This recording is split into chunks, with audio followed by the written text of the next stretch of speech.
Yo guys, and welcome to a new video. Today we're gonna take a look at Scott Derrickson's The Gorge.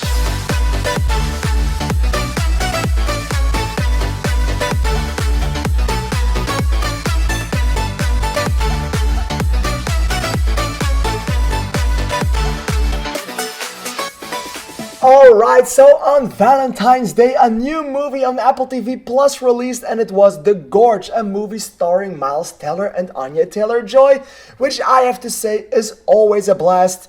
Unless you're talking about Sventastic, then Miles Teller is not the best, but hey, that's not what we're talking about.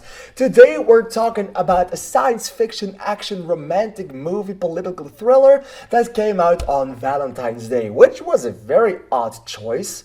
But if you look at the movie, it completely makes sense. I have to say, this movie is a complete and utter genre blender, which is positive in a few ways, but negative in a lot more ways, I should say.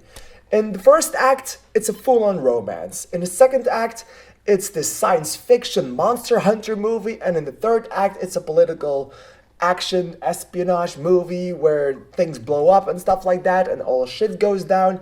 Which is fine in and of itself. Those three genres, they can mix in a certain way. The problem with this movie is that they don't mix perfectly. The first act, the romance, is absolutely insane. It's cool, it's good, it's cute, it's romantic, it works. The chemistry of Miles Teller and Anya Taylor-Joy is absolutely phenomenal. It really works for the better of the movie. And I wish we could have gotten more of that. Not the entire runtime of this movie. I don't think they could have held that for the entire 2 hours and 10 minutes or the entire 2 hours. But for a good 90-minute movie, it would have worked. Then they go in the second act to this Gorge thing itself, and it starts to turn into this monster hunter science fiction movie. And I have to say that genre is really way too far apart of what we had before.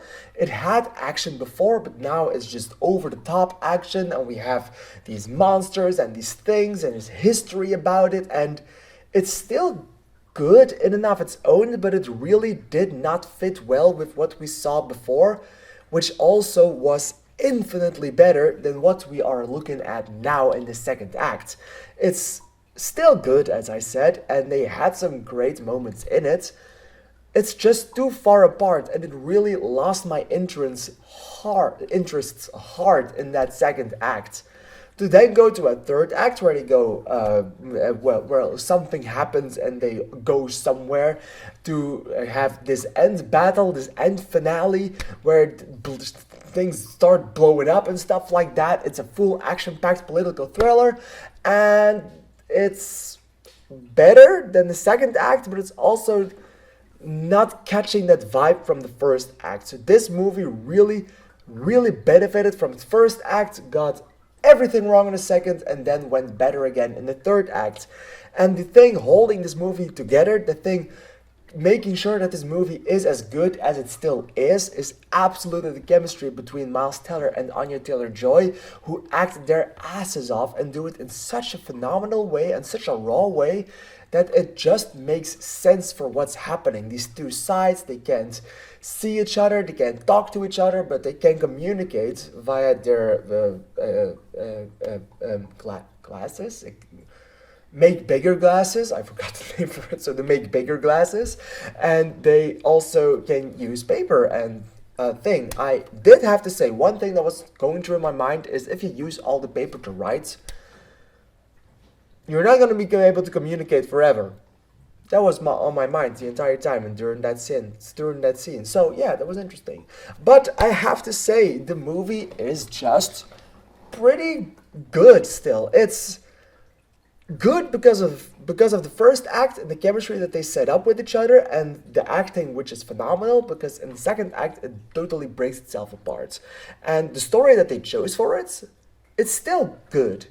But I wish we could have more of the first act and less of that second and less of the third, to make one giant leap from the first act with bits and pieces of the second act to go into the third act and have that kind of the same, because that was more lenient towards the first act. But in the end, the chemistry, it just really, really, really worked for this movie. It's a cute movie, it's a good movie.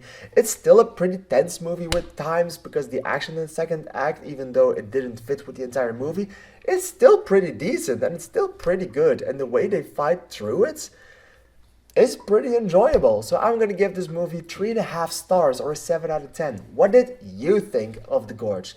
Please let me know in the comments down below because I'm really excited to hear your opinion on it.